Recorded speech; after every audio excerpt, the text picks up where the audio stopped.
Hello दोस्तों, welcome to Viraj technical academy.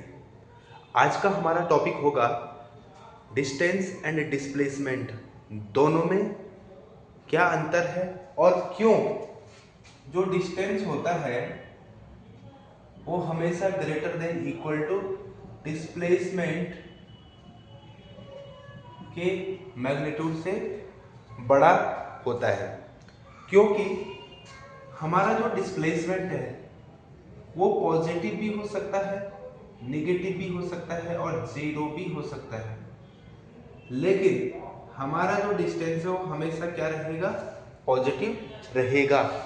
क्योंकि जब कोई बॉडी चलेगी तो वो हमेशा उसका जो मैग्नीट्यूड है, सिर्फ डिस्टेंस में हम मैग्नीट्यूड की बात करते हैं, इसलिए जब बॉडी चल रही होगी तो कुछ ना कुछ उसमें जाएगा ही जाएगा, यानी पॉजिटिव में ही जाएगा, क्योंकि वो निगेटिव कभी नहीं हो सकता है।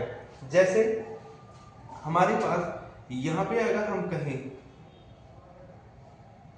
ए बी एंड सी, अगर यहाँ से यहाँ गया और यहाँ से यहाँ गया, मान लीजिए यहाँ से यहाँ की डिस्टेंस डी और यहाँ से यहाँ का भी डिस्टेंस डी, तो यहाँ पे आप देख रहे हो एक ही डायरेक्शन में ये चल रहा है, यदि इसकी डायरेक्शन चेंज नहीं हो रही है।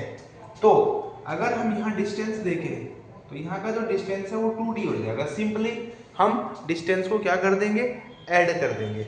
अगर यहाँ से देखें, अगर और आगे देखें ए बी सी और डी, ए बी सी और डी, लेकिन अब भी हम क्या कर रहे हैं, आगे ही जा रहे हैं डी डी डी, तो डिस्टेंस अभी क्या होगा 4d। यहाँ पे डिस्प्लेसमेंट क्या होगा, वो भी 2d ही होगा।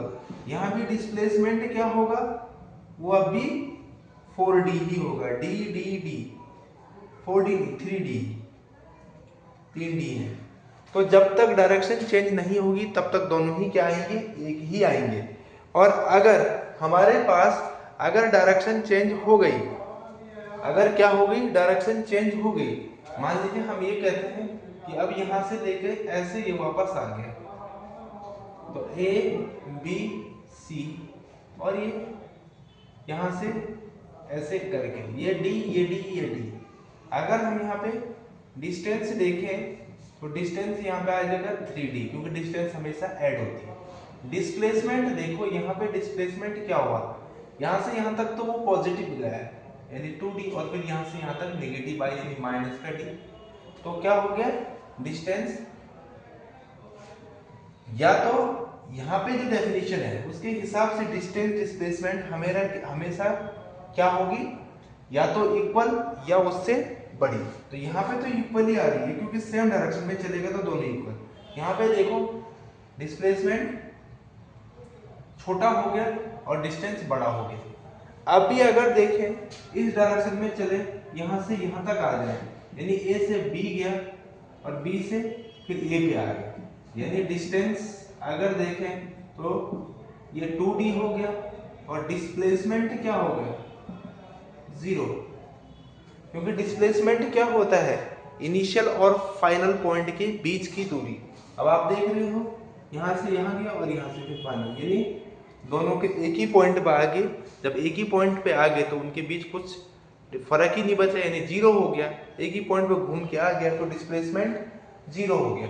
लेकिन फिर अगर देखें, अगर मैं ये कहता हूँ कि यहाँ पे ए से बी गया और बी से फिर यहाँ सी आ गया, ये डी और ये 2d, मान लीजिए ये d और यहाँ से 2d, तो यहाँ डिस्टेंस क्या होगा, यहाँ डिस्टेंस हो जाएगा वो सब 3d और डिस्प्लेसमेंट क्या हो जाएगा, अगर उधर पॉजिटिव है d तो इधर नेगेटिव हो जाएगा -2d, यानी माइनस। यानी इसका ये मतलब है कि हमेशा जो डिस्टेंस है वो डिस्प्लेसमेंट से बड़ा ही होगा या तो उसके इक्वल होगा, छोटा कभी नहीं होगा।